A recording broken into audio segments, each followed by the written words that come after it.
Well, howdy, howdy, howdy. Nearly Senior Citizen here. Greetings, boys, girls, and all of our non-binary friends, and welcome to this, a brand new day. And remember, no matter who you are valid. Thumbs up for that.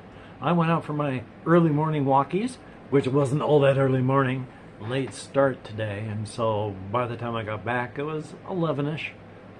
But it was around a 3-mile walk. And what I like to do, if I'm going to stop by Walmart, I stop by Walmart to buy some food, of which I'll try to talk about some of the things that I tried and bought, but I can't show it to you because it's far away. But I went for a big old walkies and I came back, and it's cooler. It's not going to top pretty much far into the 80s if it does, so it is cooler today. Much more pleasant in that fashion.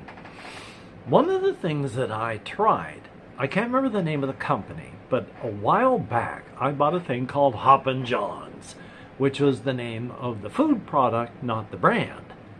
And it was onions and peppers and like black-eyed peas, and it was southern style cooking stuff. I've had it for months.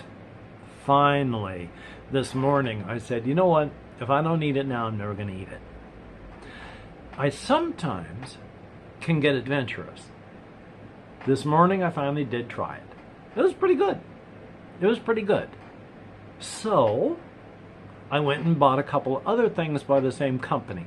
There's like spring peas and like spring peas and snap beans, and then there's another type where it's a bunch of stuff. I didn't get the one that's okra and corn. I don't think there's any amount of money you can pay me to get me to try okra. I remember as a kid watching Steve Martin on something. I don't know how relevant he is anymore, but he was really big way back when, and he was on one show, I can't even remember what it was, and they did a song, sort of a fake thing about okra cola. And it was about, you go partially blind and you can't use part of your leg, but, there was a big song and dance about the okra cola, and, the people doing the dance routine with partial paralysis from drinking the soda, that sort of thing. Thumbs up. Anyway, though, so yeah, I tried that and I bought some of that, and yeah, I'm going to be trying more of them because I do need to eat a variety of foods and not just, say, beans and chili. So I've been trying to eat peas, carrots, such like that. Yay for a varied diet. Yesterday I had mentioned that I've been trying to get back into, yesterday or the day before or whenever, that I've been trying to get back into, on the solo RPG stuff, reading Alex T / Black Oath. He's the only person, so, but he does massive amounts of stuff. So if you try to focus on one game, he comes out with 10 others while you're busy playing that one. One of them is this one, and I've talked about it before, I believe, but it's Broken Shores. Brutal survival in a drowned world, where for whatever reason the world had literally become drowned, covered in water, and now there are islands that are starting to appear, and the game is hex crawling on land when you find the oceans, islands, and you're crawling around the new adventures on the islands, hex crawling when you're in the oceans looking for the islands, and then in the areas of the islands, and it's pretty brutal. And it's a full and intense D20 system. And while he was doing that, he was working on others. And he's come out with a supplement for this one, all while doing Sacrifice and supplements for that, and Kern Nathalos and supplements for that. And these are all like 200-page books. Ugh. One of them, I haven't printed it out. I was going to see if I had it here, but no. I was looking at it on PDF form, but it's like a blood moon apocalypse, and you are one of the survivors of something that happened. The moon turned red in the night, and then the night never stopped, became worldwide, and the moon hung over everything, and people started becoming possessed, and there were zombies, and now you're one of the few survivors, and you're just trying to last as long as you can. You have a home base, and you better get set and start trying to get it ready for the inevitable sieges, because they're going to happen. They're going to happen. You got to go out and gather stuff. You got to craft. You got to get stuff ready. I really want to try and do that one too. It's got a brutal sort of, what is the word? Mechanism, though. When you're rolling to do a task, you can roll as many dice as you want, and you're trying to pass a target number. The default number is 5. So you need to beat a 5 on however many dice you're going to roll. With the thing being, any one automatic failure. So you don't want to just roll as many dice as you can, because the odds of you rolling a 1 on any one of those goes up the more you throw. What you can do is push your luck. If you have a dice pool of, say, 5 dice, and you've got your target number there, you can decide to roll just 1. And if you don't pass, you can decide to roll another one. And if that still doesn't do it, you can decide to roll another one. But each time you roll one of those dice, the odds of it coming up a 1 and ruining everything. Now, that's not the end of the world. Like if you're in combat and you fail your combat roll against a zombie, you take a wound, you still kill your opponent. They're out of it. It's just that you got wounded. You have a success, they're out of it, no wound. So it's brutal, but even when you fail, there's kind of a success in it too. So I want to check that, and this is 100 and some odd pages. Luckily, though, well, not 100 and some odd. How many odd pages is this? It's over 100 and some odd, but not all of it is rules. And in fact, the rules basically start on 22 and go up to like 40, and those are the rules. And past that, it's the hex crawling and all the other systems for that. The one called Carnithalis is you find yourself awakened on a pile of corpses being dumped from above ground. In the Broken Shores one, you've been captured by a cult, and you can work up the reason that you were captured, and some of the reasons aren't good. And in Carnithalis, you've been dumped into the underworld, and you can take a roll and see what your crime that you committed was. Now, whether or not you actually committed that can be up to you. But yeah, you're dumped in there for reasons. But you are now trapped underground. The only thing you can do is try to survive. And the underworld, which is just catacombs under the city, are divided up into different domains. And each domain is looked over by an overlord for that area. Nothing that's, they answer to a boss any more than it's just a system of, might makes right. They're just the thing that was the most powerful, so everyone toadies up to them or they get crushed. No more real organization past that, and the entire under catacomb area is set up that way. So you're trying to take out the domain boss of each domain, which makes that area for you safer, but the underworld is never safe. He doesn't make any really pleasant sort of settings. Because after all, the one sacrifice setting is the world was taken over by, the demons. And there, you were sentenced because there was a demon in you, and they tried to kill you. You survived it, you've been branded, and the brand gives you powers, but you're marked as somebody who had been taken over. None of them are really pleasant settings. And a good thing for that. So yay.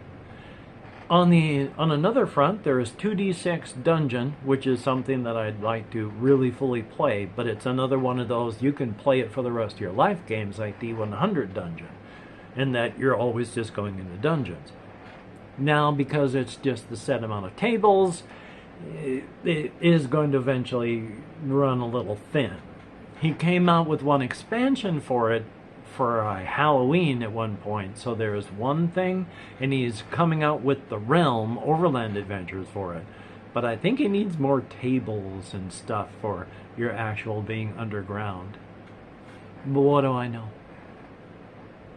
Past that, I have been largely playing things like a Grocery Store Simulator, which I am glad that game, it does a lot of stuff, but it also, this particular one, Supermarket Simulator, breaks days up by days. At the end of a day, it tells you how you did. That's everything that I've seen on it. Grocery Store Simulator is very abstract in that I have spent watching time pass for over 2 days while I have been stocking the stores and putting things on the shelves.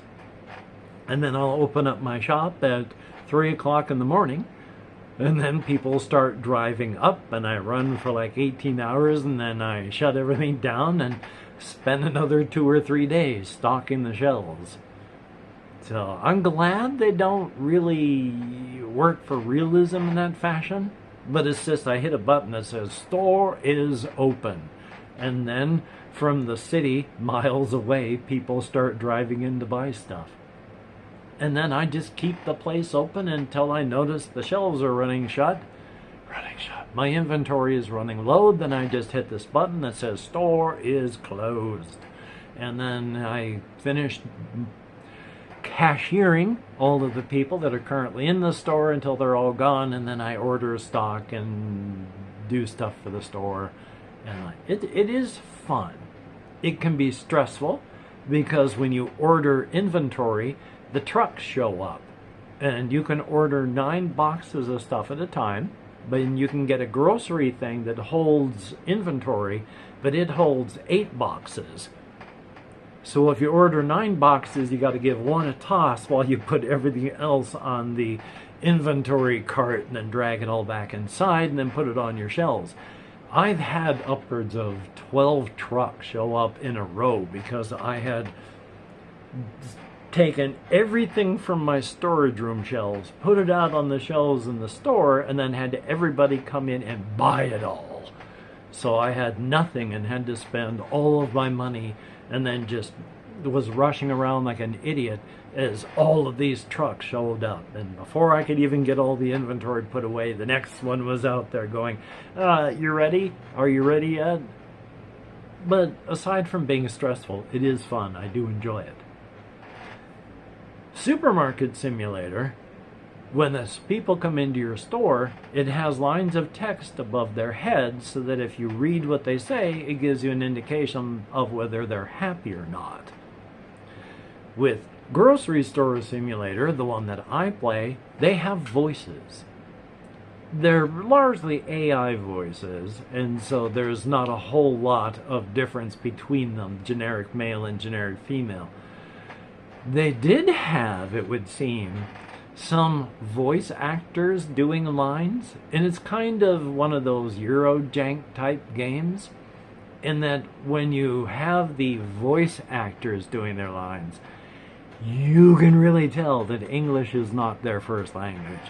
When you'll have somebody come up and have their AI voice go, I would like to purchase these, please. I think I will use my credit card. And then you run them up, and then this gal come up and she says, I think I will use my credit card. Or, this will be all, thank you. Now me, I love that stuff. If I could have actors like that voice everything in all my games and TV and stuff, I would. That would be awesome to have that sort of acting for serious voices. But they do that, and so that's good. Last thing I'm really going to talk about is stuff that's happened, because I am really wired right now for some reason. I'm trying desperately to ramp myself down as I talk.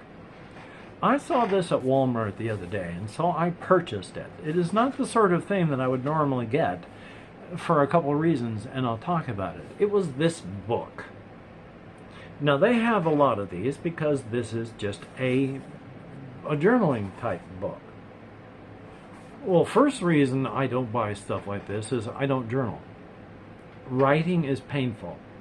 Unless I'm concentrating, I bear down to the point I cramp up to my shoulder, my entire arm. That is horrifically painful. I can only write very small amounts. And especially now, with my nerve compression, which is irritating the severed nerve scar tissue here, I have been primarily right-handed my whole life, but I am largely ambidextrous. I'm no longer right-handed at the moment. When I first severed this nerve and I had to start picking up at this arm, I became left-handed. And then I started becoming more right-handed. Well, lately, over the past year and some, I'm left-handed again.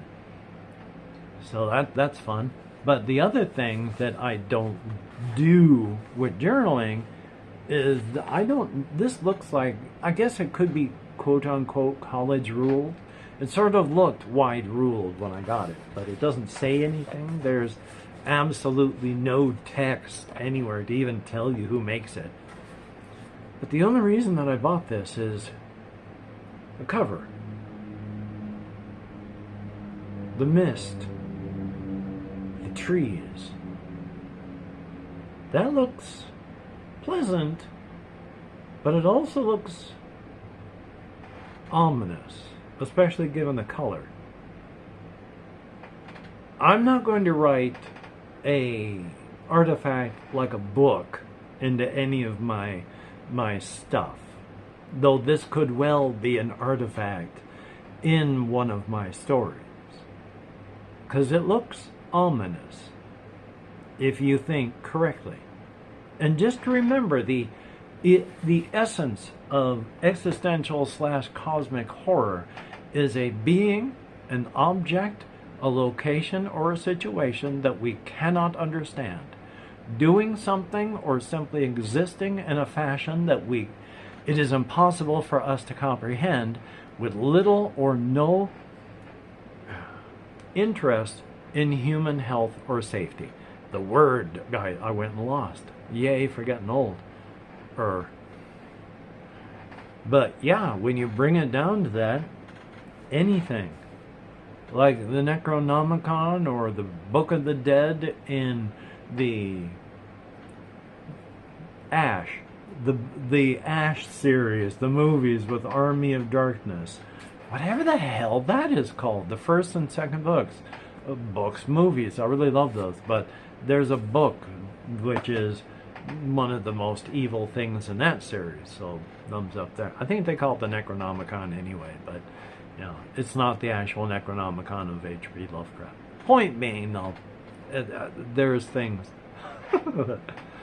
I also have been working on both the cosmic horror setting and the various other settings, as well as the solo RPG setting.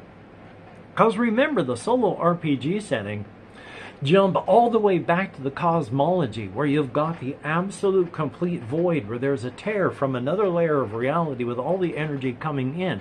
This energy with the absolute void, there is able to be a thin line of a Goldilocks zone where multiverses form, and each of these various multiverses has a different set of universal constants. Ours is only one of these. From a different multiverse, one of the creatures there does something impossible and swims through the Angada, the void, to our multiverse, where she lands in an infinite city that has been built on our multiverse. And because she lands there, the people that do live in this infinite city, the infinitely large number of people, evacuate. And this creature, Dread Amaterasu, when she lands, lives births her 12 children. Well, the energies from these creatures will go free-floating throughout the 3 zones of our multiverse, where we're out in the Ungaden, the cold and dark. We're out here in this zone of the multiverse, another universe that has been formed. Some of these come out as kind of conjoined twins, where one twin is normally nothing, you can't even get into it. And our universe in this multiverse is one of those. Now, normally, because of the cosmic horrors, there's a lot of energy running around, and this energy can free float into universes as they are constructed by the multiverse. So when they come out, they are not simply like a normal universe. Because of all this energy, normally it's about, 2 or 3 thimblefuls is a lot. There's about 10 Olympic-sized swimming pools that flooded into this conjoined twin universe of ours. Within this universe, there are also various things to those conjoined universes. Because they rub and bump against each other, they knock holes in each other. And through these, energy runs back and forth. And in these little areas, razor's edges, you get little multiverses where all this energy is flowing. There are transitional places, but we're all nuts and we live places like that. After all, the beach is just a transition between water and land. And air is not really a place. Now, how many people do you know that go out to the beach for fun or have houses on the beach? It's not really a place, but we live there. Same as the Razor's Edge. One of those places in the Razor's Edge is this solo RPG setting. So thumbs up for that. Anyway, though, it is getting late. If you are a Patreon patron, thumbs up. Thank you so very much. Without your help, life would be a whole lot more difficult. Because of your help, I can reliably eat during the month. Thank you so very much. It is appreciated greatly to no end. And speaking of helping me out, I do have a GoFundMe. If you could check that out. I'm trying to save up and get a computer, which, while I have a laptop, it does not play games well or edit video, 2 of the things that I really need to do. So if you could give me a hand by checking out that link, that'd be awesome. And if you've left me a comment, thumbs up and thank you. I am late and slow in answering them, but I have been trying my best to answer, so thumbs up and thank you, each and every one of you that leaves me comments. If they're not abusive, I appreciate them to no end. Thumbs up and thank you. Again, it's getting late. It's 22 minutes into it. It's 2:30, which means this will be close to 5 o'clock by the time it becomes public. 5 o'clock my time. But still, that's a good thing, and I'm glad that you are here. If you have watched this far, if you could write forest into the comments to let both me and the algorithm know that people actually do watch these videos, that if you could, that'd be very awesome. So, until we meet again, you take care. Have a great day today. I will see you on the flip side, and that is indeed a very good thing. Normally, my bipolar swing is normal, depressed, normal, depressed, normal. I don't have a manic phase, but I do have points like today where I'm normal, but I've got a little bit more energy than I normally do. I ain't manic, but I'm a little bit more pumped up. So you take care. I'll talk to you later.